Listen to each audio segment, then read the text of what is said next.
750 AM, porque lo bueno une. El siguiente programa mixto contiene elementos de lenguaje, salud, sexo y violencia que solo pueden ser escuchados por niñas, niños y adolescentes bajo la supervisión de sus madres, padres, representantes o responsables. Este programa es presentado por... En Santa Mónica, consultorio veterinario del Dr. Alfredo Cova, garantía total para el bienestar de su mascota. Tecnieléctrico, siempre damos soluciones. Tecnohospitalaria.com, la calidad que da la experiencia en servicio técnico de equipos médicos y estéticos. Informe RCR presenta Titulares de la Mañana con Pedro García Otero.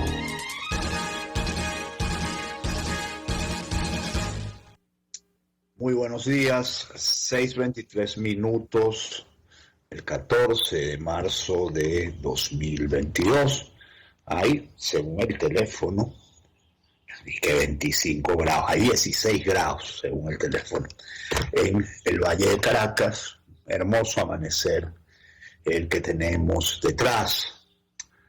Fin de semana de relativamente pocas informaciones en el ámbito local y también en el ámbito internacional, y arrancamos por información local porque el comentario más que la noticia del día de ayer fue la cantidad de fluctuaciones eléctricas que se registraron especialmente en el occidente del país, pero también en Caracas.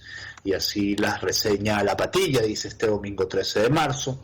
Usuarios de las redes sociales y de varias partes de Venezuela denunciaron que un fuerte bajón eléctrico se registró en horas de la tarde. Entre las entidades más afectadas figuran Caracas, Aragua, Carabobo, Apure, Miranda, Zulia, Trujillo y Mérida.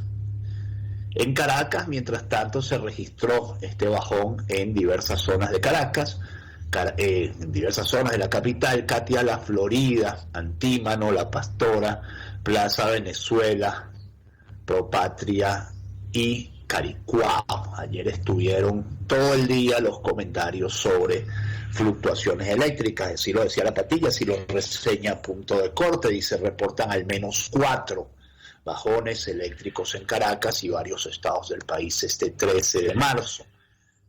Usuarios de distintas entidades del país han reportado los bajones eléctricos que se han generado durante las últimas horas de este domingo a través de informaciones ofrecidas por los habitantes, por supuesto no por Corpoelec, que jamás avisa de los desastres que comete.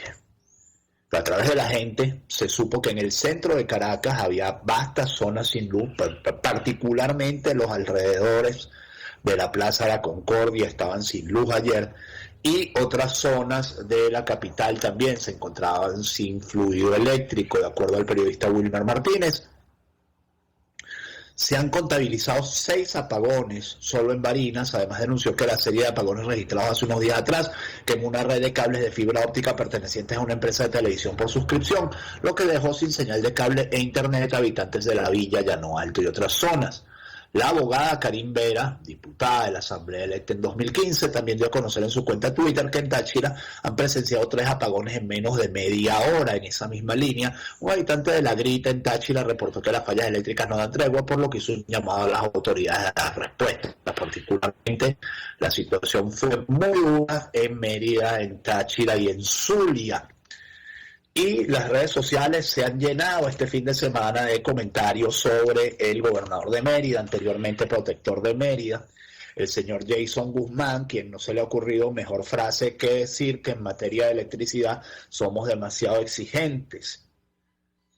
Llegó a decir una sandez, porque no se puede llamar de otra manera, como que la gente se queja mucho cuando se va la luz, pero no agradece cuando vuelve la luz. Ha dicho eso. Hay que tener redaños, ¿no?, para un comentario de tal naturaleza o estar mal preparado para declarar en público. En la presentación del informe por sus primeros 100 días de gobierno, Jason Guzmán, gobernador de Mérida, detalló los logros obtenidos por su gestión en este periodo. Sobre el servicio eléctrico, cuya deficiencia genera apagones diarios de más de 4 horas continuas, solo se refirió a la entrega de transformadores y luminarias.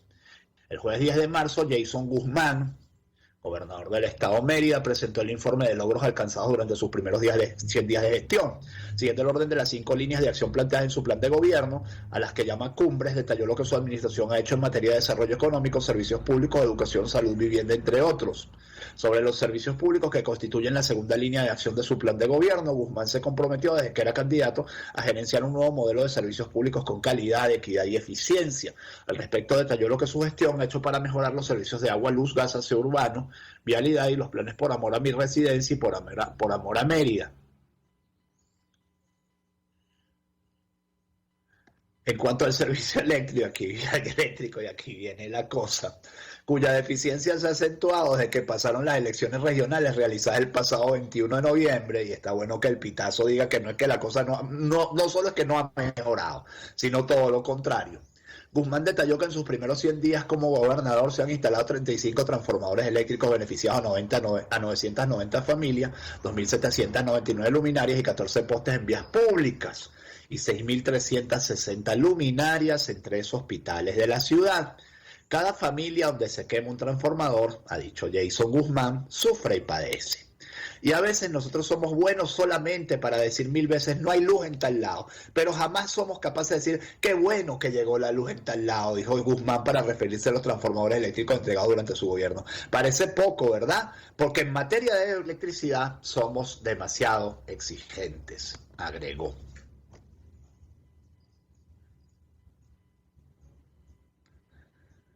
Agregó Jason Guzmán, y yo no tengo nada que agregar que no me cree problemas con la ley del odio. Así que lo voy a dejar de este tamaño.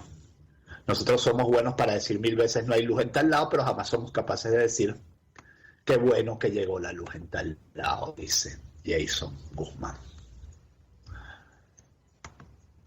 6:30 minutos. En tanto, el alcalde de Anzoátegui, yo no sabía que Anzoátegui tenía un alcalde, yo creía que era un gobernador. El alcalde de Anzoátegui denuncia derrame de crudo en playas del oriente de Venezuela.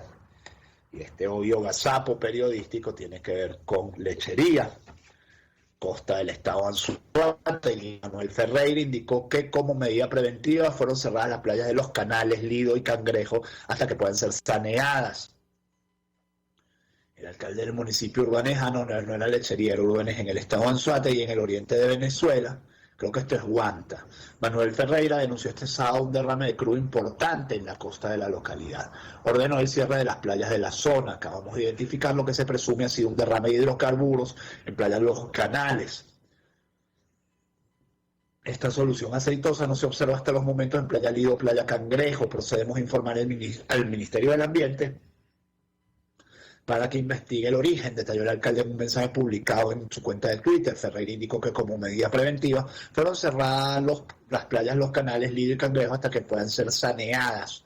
Las vamos a cerrar, las playas, por 72 horas hasta tanto los cuerpos de las instituciones como PDVSA se encarguen del tema de la contención de este derrame y de colocar las barreras necesarias para sustraer el material de las playas, informó el alcalde.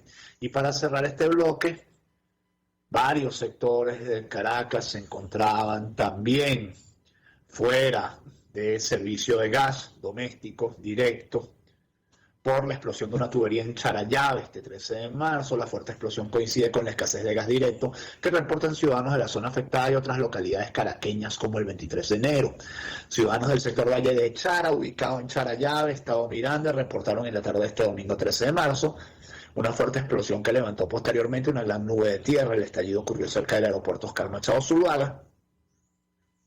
Y según los diferentes mensajes difundidos en sus redes sociales, los ciudadanos creen que se trata de una explosión de una tubería de gas, una situación que coincide con la falta de gas directo en la zona. De acuerdo con la información de un chat de vecinos de la localidad afectada, las comisiones de PDVSA Gas ya se encuentran en el lugar realizando la presurización de la tubería de gas en compañía de funcionarios de Protección Civil y bomberos del estado Miranda. Aseguran que la situación está bajo control. A través de Twitter, usuarios afirman que tras la explosión diferentes zonas de Caracas registran la falta de gas directo en sus hogares.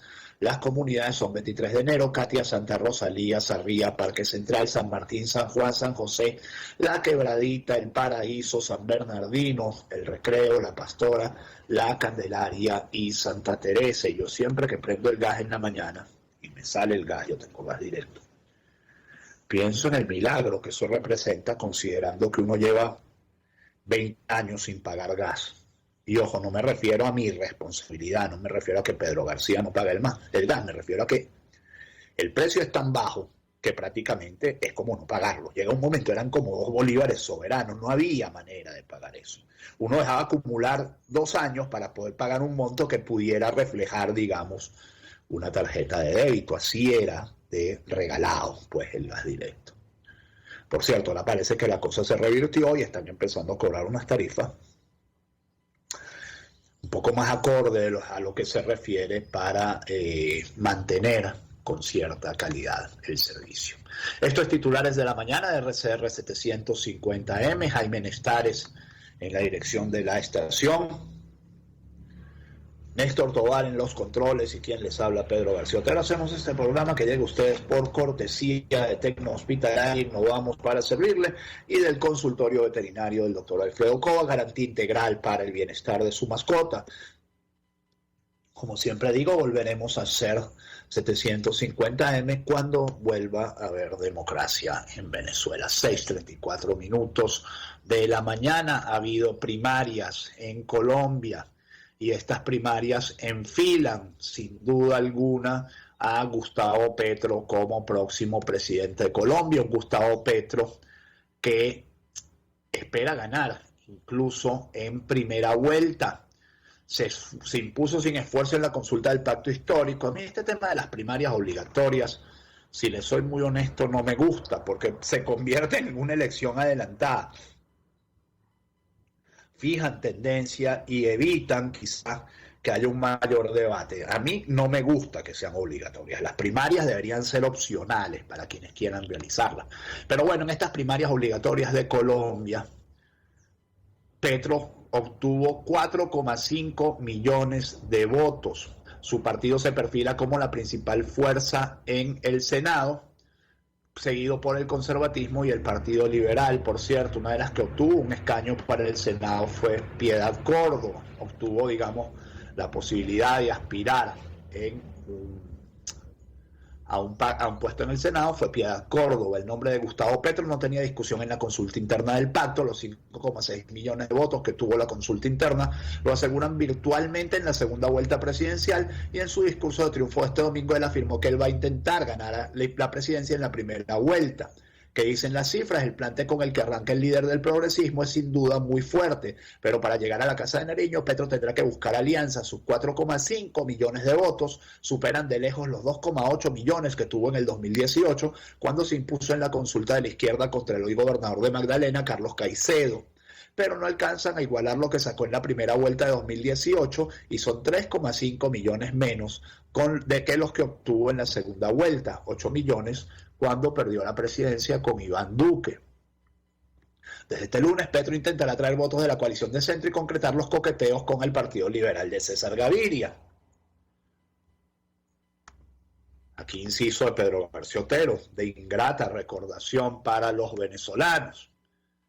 Y tendrá que lidiar con una papa caliente. Deberá definir si se va con Francia Márquez, una de las grandes triunfadoras de la jornada, con casi 800.000 votos como fórmula vicepresidencial, o si le apuesta a buscar un socio político que ponga votos diferentes a los de la izquierda, que ya tiene asegurado. Fico aglutinar el tocón Petro. Fico, Federico Gutiérrez, exalcalde de Medellín y ganador de la consulta Equipo por Colombia, respaldado por casi 2,2 millones de colombianos, pero con 1,4 millones por debajo de los que ganó Petro. El exalcalde de Medellín se enfrenta al reto de aglutinar a las fuerzas que no quieren el triunfo de la izquierda en las presidenciales, el llamado Tocón Petro, todos contra Petro, que se vio ya en 2018. A diferencia de lo que pasa en la coalición de Centro Esperanza, Fico puede dar casi por sentado que los al menos 3,9 millones de votos del Equipo por Colombia se irán con él el 29 de mayo. Lo que empieza a hacer desde este lunes es tratar de aglutinar otras fuerzas afines con su su propuesta, entre ellas el mismo Centro Democrático, que no tienen Oscar Iván Zuluaga, un candidato fuerte, y que del mismo presidente Álvaro Uribe para abajo no ven muy lejos de su propuesta política. Gutiérrez, más aún cuando Petro enfilará todas sus fuerzas a tratar de asegurar una victoria en la primera vuelta. El Centro Democrático, mientras tanto, perdió sin Uribe en el tarjetón. El más votado del partido fue Miguel Uribe, con 220.000 votos, muy lejos de los 875.000 votos que el solo Uribe le puso al Centro Democrático en 2018. Tema de la guerra de Ucrania, un tema que se empantana cada día más. Putin se empantana cada día más en su guerrita y cada vez se le complica más su guerrita. Y cada vez se complica más él a lo interno de Rusia también. Ahora pide armas a China para apoyar su invasión a Ucrania. Probablemente China lo mire así de ladito como lo mira Xi Jinping en esta foto y no le dará nada. Moscú también le pidió a Pekín asistencia económica para paliar las duras sanciones que le ha impuesto buena parte del mundo occidental.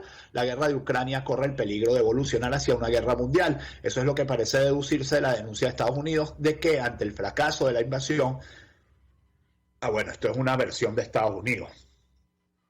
Tampoco es como para creerla automáticamente.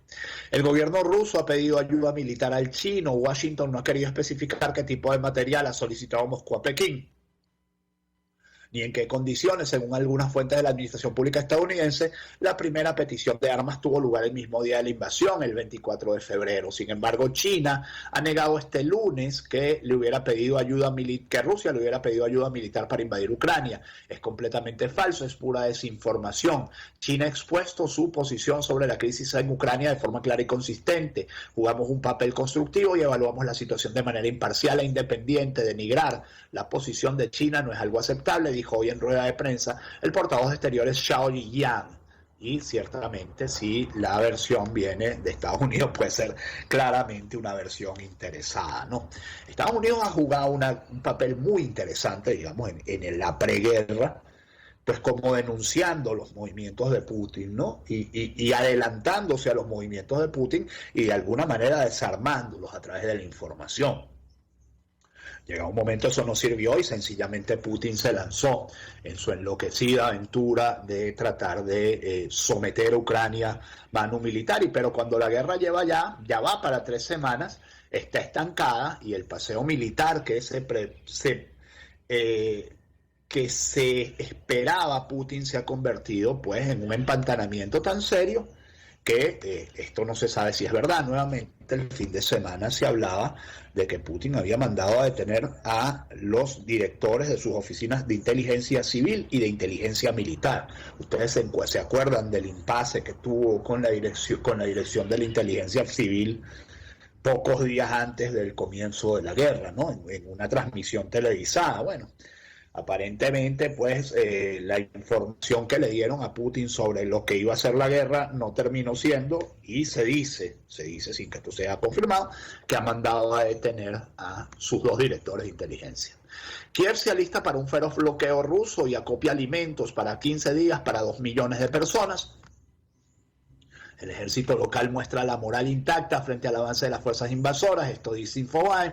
El gobierno ucraniano ve como el cerco sobre Kiev se estrecha y prometió una defensa encarnizada de la capital frente a las fuerzas rusas que, según las autoridades locales, bombardearon el domingo una base militar de la región del Lviv, cerca de la frontera con Polonia. Presentes en la periferia de Kiev, las tropas rusas intentan neutralizar las localidades vecinas para bloquear la capital, según el Estado Mayor ucraniano. Sus suburbios del norte, Irpin, Bucha, han sido fuertemente bombardeados en los últimos días. El Ministerio Británico de Defensa estimó el sábado que las fuerzas rusas se encontraban a 25 kilómetros de la capital y que la columna del norte se había dispersado, lo que podría ser un indicio de que se está preparando un asedio. Sin embargo, tanto al oeste como al este de la capital, la resistencia ucraniana es feroz, observaron periodistas de AFP. La presidencia ucraniana prometió una defensa encarnizada de la capital y los soldados ucranianos entrevistados por AFP mantienen que la moral esté intacta, y la de sus enemigos se han visto obligados a acampar en aldeas con unas temperaturas que rozan los -10 grados por la noche. No tienen provisiones y tienen que saquear casas casas,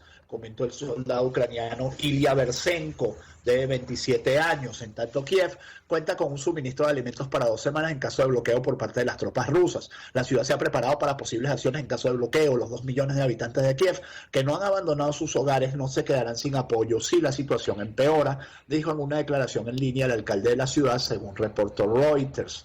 Esto hay que decir que Kiev era una ciudad de 4 millones de personas. La mitad de los habitantes de Kiev han abandonado la capital. Y ha sido asesinado por tropas rusas el periodista estadounidense Brent Renaud, cineasta independiente, quien trabajó en algún tiempo con el New York Times. Estados Unidos promete consecuencias por la muerte de uno de sus periodistas en Ucrania. La muerte de Renaud, de 51 años de edad, fue confirmada inicialmente por la policía de Kiev, quien culpó a las fuerzas rusas del suceso. El gobierno de Estados Unidos prometió este domingo aplicar las consecuencias apropiadas por la muerte del periodista de ese país, Brent Renaud, quien, según la policía de Kiev, fue abatido por fuerzas rusas en la localidad ucraniana de Irpin. En una entrevista televisada con el canal CBS, el asesor de Seguridad Nacional de la Casa Blanca, Jake Sullivan, dijo que lo ocurrido es chocante y horroroso y aseguró estar en contacto con las autoridades ucranianas para lograr más información al respecto que permita al gobierno estadounidense tomar las consecuencias apropiadas. Los rusos han disparado contra civiles, contra hospitales, contra lugares de culto y contra periodistas, lamentó Sullivan. La muerte de Renaud, de 51 años, fue confirmada inicialmente por la policía de Kiev, quien culpó a las fuerzas rusas del suceso. En un primer momento se divulgó que era periodista de The New York Times, lo que posteriormente fue desmentido por dicho diario, con el que Renaud sí había colaborado, pero hace algunos años. Y La Razón de España nos dice quién era Brent Renaud, periodista asesinado por las tropas rusas. A sus 51 años, Renaud grababa un documental sobre refugiados de guerra. Cuentan sus allegados que no dudó ni un segundo en tomar el primer vuelo con destino a Ucrania cuando comenzó la invasión de Rusia para darle cobertura a un conflicto que no ha dejado de escalar en las últimas 2 semanas. El Ministerio de Defensa ucraniano confirmaba la noticia de la muerte del corresponsal de guerra procedente de Estados Unidos durante una emboscada del frente ruso en Irpin, suburbio de Kiev muy cercano a la capital, que durante días ha sido escenario de continuos bombardeos. En la emboscada resultaron heridos sus 2 acompañantes, otro periodista estadounidense y un guía ucraniano que les acompañaba al volante. Los invasores matan incluso a periodistas de medios internacionales que están intentando mostrar la verdad de las atrocidades de las tropas rusas en Ucrania, declaró Andriy Nevitov, jefe de la policía de Kiev. Por supuesto, la profesión de periodista es un riesgo, pero el ciudadano estadounidense Brent Renaud pagó con su vida por tratar de exponer la crueldad y el desprecio del agresor.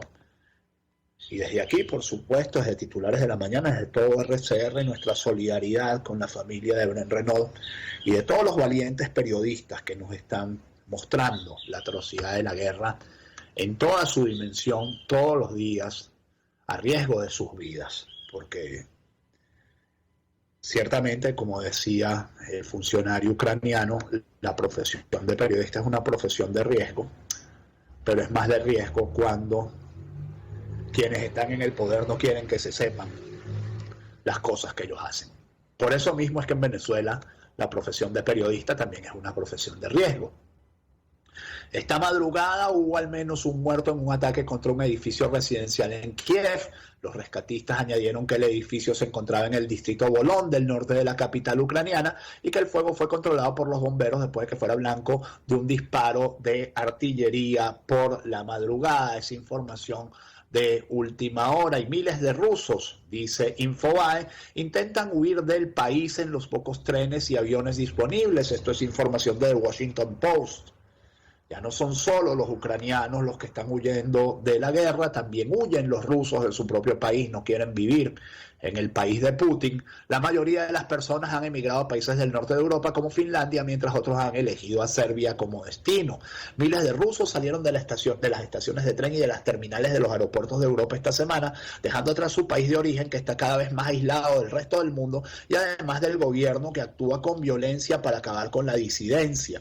Muchos no reservaron un billete de vuelta, algunos expresaron su furia contra el presidente Vladimir Putin por la invasión de Ucrania, otros dijeron que estaban avergonzados, varios tenían miedo de hablar. No tiene sentido quedarse, No hay futuro para nosotros, dijo Vyacheslav, de 59 años, quien partió de San Petersburgo, Rusia, con su esposa y su hija de 7 años en un tren de alta velocidad el lunes por la mañana. A primera hora de la tarde, él y su familia habían llegado a Helsinki, la capital de Finlandia, donde los rusos han sido recibidos con flores y carteles en los últimos días. Putin está loco, dijo una mujer rusa que llegó en avión a Belgrado, la capital serbia, con su hijo adolescente el fin de semana. Es difícil evaluar cuántos rusos se oponen a la guerra en Ucrania, ya que una encuesta reciente realizada por un grupo de organizaciones de investigación independientes sugiere que la mayoría respalda la invasión, pero miles de personas se apresuran a abandonar Rusia para siempre, ya que temen que los cierres de fronteras los aíslen más de sus familiares en el extranjero o temen ser reclutados para la guerra. Los que se van dicen que se oponen con vehemencia a la invasión y que estaban alarmados por la escalofriante represión del Kremlin contra las pocas plataformas de crítica que restan. Y ayer hubo un episodio conmovedor en la Premier League. Yo tuve la suerte de estar viendo ese partido. Bueno, entró Andriy Yarmolenko, un jugador ucraniano, al partido, al West Ham United. Era un partido del West Ham United contra el Aston Villa. Y Yarmolenko marcó un gran gol, el gol del triunfo, el 2-1. Y cuando lo marcó y sus compañeros fueron a abrazarlo, él sencillamente se arrodilló y rompió en llanto. Se arrodilló y rompió en llanto por la guerra de su país.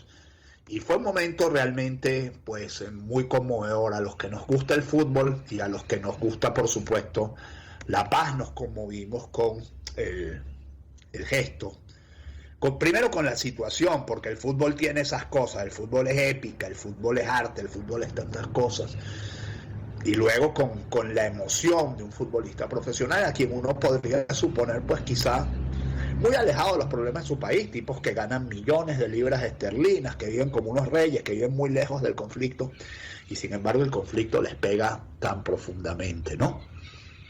El Papa Francisco pidió detener la masacre en Ucrania y condenó la barbarie del asesinato de niños. El Papa Francisco exigió que se detenga la masacre perpetrada en Ucrania tras la invasión de Rusia y la consideró una inaceptable agresión armada tras el rezo del Ángelus Dominical ante la Plaza de San Pedro del Vaticano. Hermanos y hermanas, acabamos de rezar a la Virgen María. Esta semana la ciudad que lleva su nombre, Mariupol, se ha convertido en una ciudad mártir de una dura guerra que devasta Ucrania, afirmó el pontífice a los fieles desde las ventanas del Palacio Apostólico.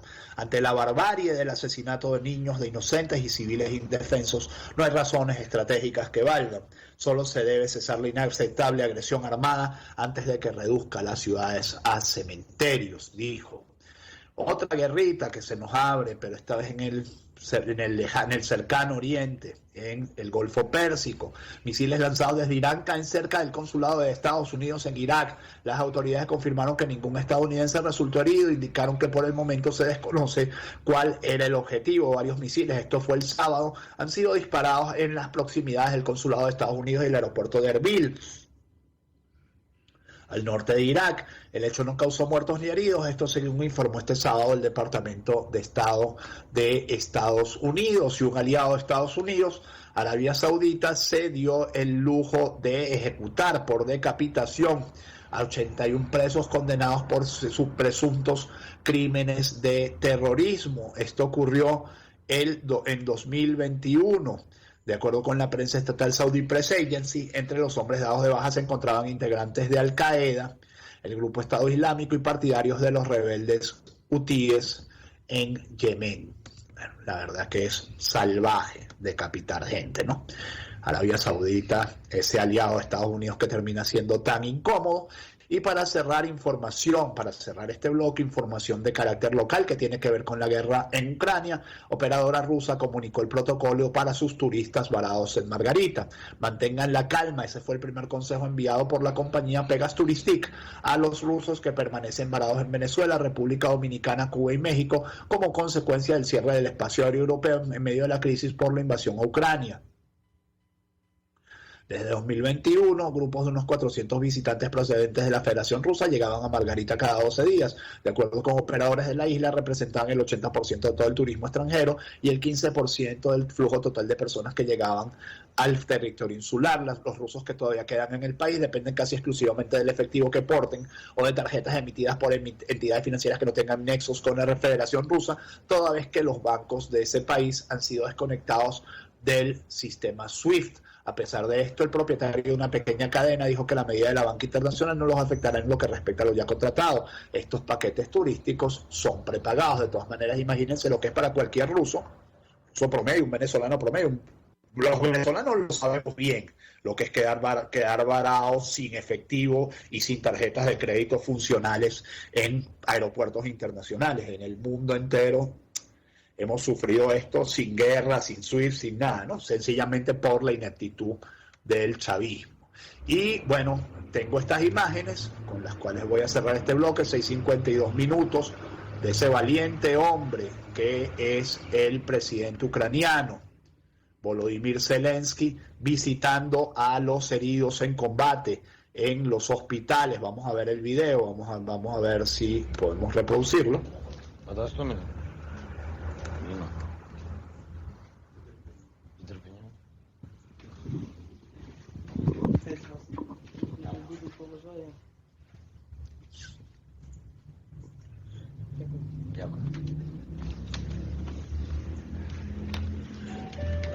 Pensaban, ¿no? Pensaban los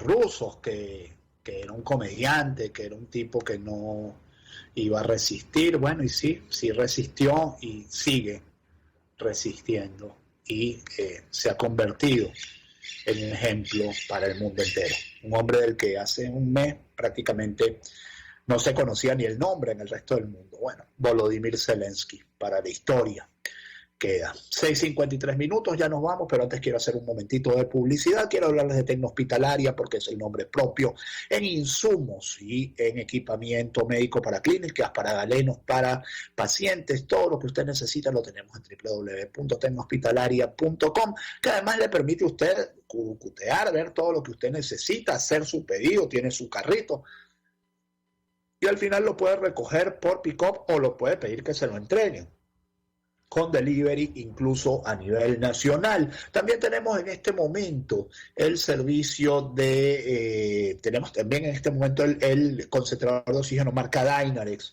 que le ofrece calidad de oxígeno de 93% con hasta 5 litros de oxígeno por minuto. Esto es ideal para pacientes que han tenido COVID severo o enfermedad pulmonar obstructiva crónica. Llámenos 0212-919-9549, síganos en Instagram como @Tecnohospitalaria. Innovamos para servirle, tenemos lo que se necesita para combatir el COVID-19 y hablarles también del consultorio veterinario del Dr. Alfredo Cova en Santa Mónica. Atención especializada tanto a animales grandes como pequeños, e incluso a peces, caballos o morrocoyes, servicios de medicina interna, atención preventiva, cirugías electivas, odontología veterinaria, laboratorio clínico, vacunación y por supuesto peluquería canina. 0212-661-1546, 0414-127-7947, Avenida Arturo Michelena de Santa Mónica, calles Manuel Díaz y Damaso Villalba, consultorio veterinario del Dr. Alfredo Cova, garantía total para el bienestar de su mascota. 6:55 minutos y vamos muy rápidamente nada más con una serie de titulares, solo titulares. Josep Borrell se reunió con Félix Plasencia, canciller del chavismo. Hablaron del diálogo en México y de la guerra en Ucrania. A través de su cuenta en Twitter, Borrell informó que en el encuentro dialogaron sobre las negociaciones en México con la plataforma unitaria y las recomendaciones de la misión de la observación electoral de la UE, consideradas buena base para futuras elecciones y reformas democráticas. Juan Guaidó estuvo de gira en Oriente y para pedir unidad en la lucha por elecciones convocó a los venezolanos a las calles para lograr la salvación del país y reactivó las manifestaciones opositoras paralizadas desde marzo de 2020. Esto lo dice Contrapunto. Stephanie Hernández, medallista olímpica, denunció que la agredieron en un restaurante de Caracas por homofobia. Asegúrense de parecer heterosexuales o los golpearán. La deportista dijo que fue agredida y expulsada del local anónimo Narciso junto con el grupo de amigos con los que se encontraba. El dolor que siento desde noche es intenso y preocupante por la lesión que me ocasionó. En tanto, el restaurante donde agredieron a Stephanie Hernández culpa un bar aliado por los hechos. Anónimo Restaurante detalló en un comunicado que el Narciso Bar Club operaba en el área lounge de la segunda planta de su local y que debido al ataque homofóbico a Stephanie Hernández decidieron cancelarle la concesión. Esto fue en Las Mercedes. El metro de Caracas, esta no se la pierdan porque es parte de la locura del país, solo recibirá pagos electrónicos por tarjetas y recarga de viajes. La cuenta oficial en Twitter de Transporte Subterráneo informó que no aceptarán dinero en efectivo, en moneda nacional ni en divisa como forma de pago. Es decir, uno de los servicios más masivos que puede tener una ciudad como es el metro no acepta efectivo. Están como Jason Guzmán diciendo que no agradecemos cuando viene la luz, ¿no? Bueno, últimas noticias, nos trae otra cosa de nuestro insólito Caracas. Con remolques aumentan el control en vías caraqueñas, las multas van desde los 7 bolívares hasta los $23.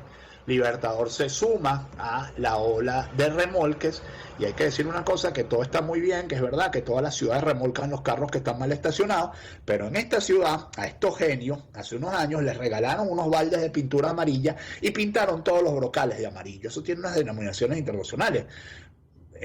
Donde no hay brocal, uno se puede estacionar tranquilo. Donde hay brocal amarillo tiene ciertas horas, ciertas limitaciones. Donde hay brocal rojo, uno no se puede estacionar.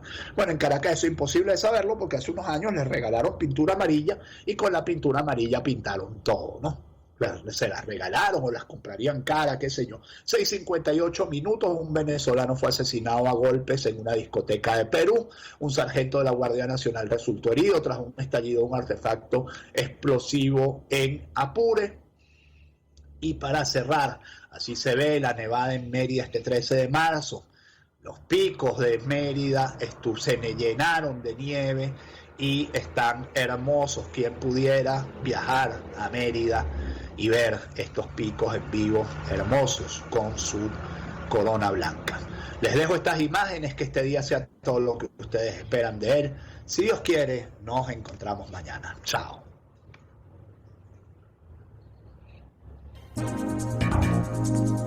Informe RCR presentó Titulares de la Mañana con Pedro García Otero. Este programa fue presentado por... En Santa Mónica, consultorio veterinario del Dr. Alfredo Cova, garantía total para el bienestar de su mascota. Tecnieléctrico, siempre, siempre damos soluciones. Tecnohospitalaria.com, la calidad que da la experiencia en servicio técnico de equipos médicos y estéticos.